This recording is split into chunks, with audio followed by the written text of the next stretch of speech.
యాక్చువల్గా notification issue అయిందని చెప్పేసి ఆల్రెడీ గవర్నమెంట్ కోర్టుకు చెప్పింది. ఎన్నికల ప్రక్రియలో జోక్యం చేసుకోవద్దని చెప్పి కోర్టు చెప్పింది కదా, ఆ విషయం చెప్పలేదు. యాక్చువల్గా స్టే అడిగిన వాళ్ళు పిటిషనర్ న్యాయవాదులు రేపటి వరకు ఎటువంటి స్టెప్స్ తీసుకోమని చెప్పేసి ఓ అండర్టేకింగ్ ఇవ్వమని అడిగినరు, కానీ గవర్నమెంట్ ఒప్పుకోలేదు. ఆల్రెడీ నోటిఫికేషన్ ఇచ్చేసిందని చెప్పేసింది. ఎన్నికలు రేపటి నుంచి నామినేషన్సే, ఇంకా ఏ స్టే లేదు.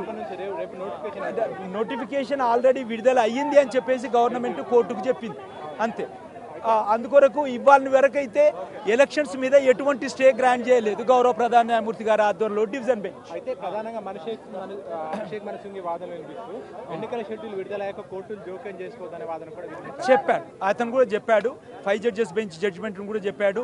అదేవిధంగా ఇప్పుడు మనం చూసేది ఉంటే ఈ రోజు స్టే కొరకు వాళ్ళు ప్రయత్నం చేసిండ్రు. గౌరవ ప్రధాన న్యాయమూర్తి గారి ఆధ్వర్యంలో డివిజన్ బెంచ్ స్టే ఇవ్వలేదు. ప్రధానంగా ఎలాంటి బీసీ రిజర్వేషన్ సంబంధించి ఎలాంటి బలమైన వాదనలు కొనసాగాయి? బీసీ రిజర్వేషన్ కు సంబంధించిన విషయం లోపల స్టేట్ వెల్ఫేర్ లెజిస్లేషన్ లోపల 42% చట్టబద్ధంగా రాజ్యాంగబద్ధంగానే సుప్రీంకోర్టు తీర్పుల ఆధారంగానే ప్రొవైడ్ చేసింది అని చెప్పేసి గవర్నమెంట్ చెప్పింది.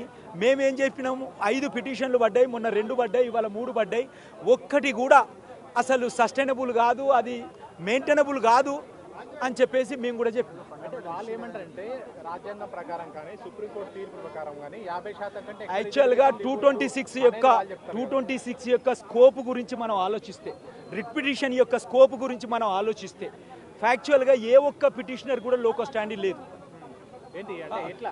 లోకో స్టాండింగ్ లేదు.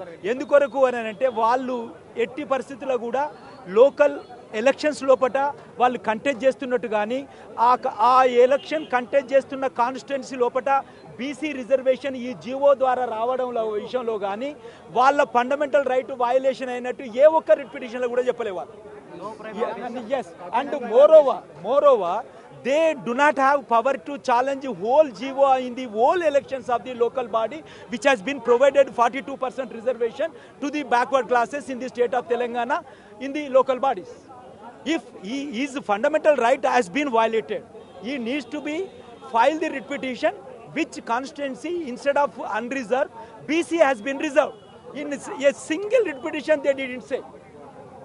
So that we have made our arguments before the court that before honorable court that a single writ petition is not valid in the eye of law. We can demonstrate before this honorable court. These are all frivolous petitions to stay the 42% reservation with malified intention, ulterior motive. That's also we are stating that prior to issuing the notice, GO itself, GO issue చేసేదానికంటే ముందే ఒక petition పడ్డది, మీ అందరికీ తెలిసిన విషయమే.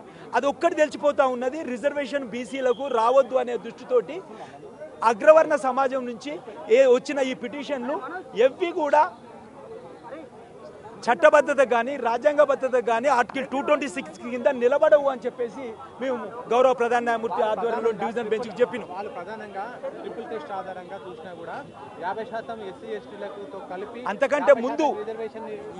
అంతకంటే ముందు తను ఏ విధంగా తన ఫండమెంటల్ రైట్ వయలేట్ అవుతున్నది అనేది కోర్టు ముందు 226లో ప్రూవ్ చేయాలి.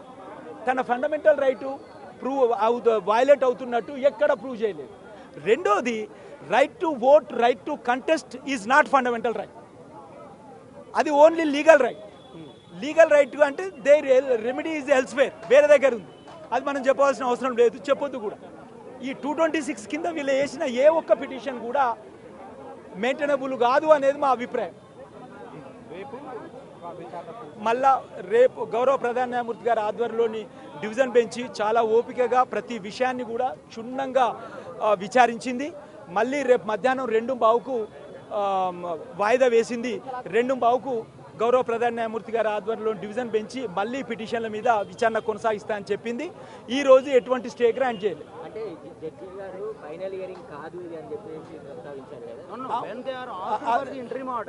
ఎస్, రెండోది ఏంటి అని అంటే వాళ్ళు ఫైనల్ ఇయరింగ్ లాగానే ఆ వాదనలు చేసింది.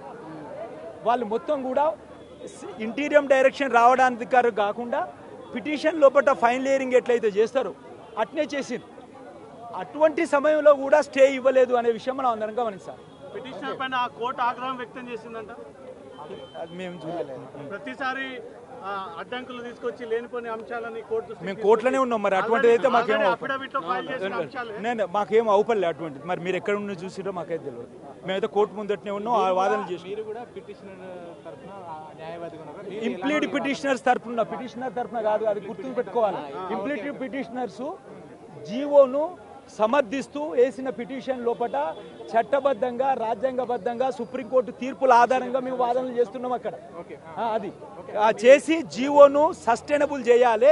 42% రిజర్వేషన్ స్వతంత్ర భారతదేశం లోపల 75 సంవత్సరాల తర్వాత ఇంతవరకు కూడా బీసీకి 42% రిజర్వేషన్ రాలేదు.